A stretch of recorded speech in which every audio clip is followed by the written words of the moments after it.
بسم اللہ الرحمن الرحیم۔ صحیح بخاری حدیث نمبر 235۔ رسول کریم صلی اللہ علیہ وآلہ وسلم سے چوہے کے بارے میں پوچھا گیا جو گھی میں گر گیا تھا۔ فرمایا اس کو نکال دو اور اس کے آس پاس کے گھی کو نکال پھینکو اور اپنا باقی گھی استعمال کرو۔ صحیح بخاری حدیث نمبر 236۔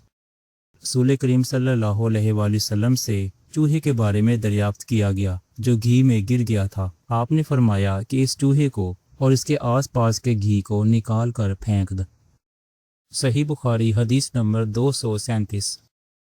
آپ صلی اللہ علیہ وآلہ وسلم نے فرمایا ہر زخم جو اللہ کی راہ میں مسلمان کو لگے وہ قیامت کے دن اسی حالت میں ہوگا جس طرح وہ لگا تھا۔ اس میں سے خون بہتا ہوگا جس کا رنگ تو خون کا سا ہوگا اور خوشبو مشک کی سی ہوگی۔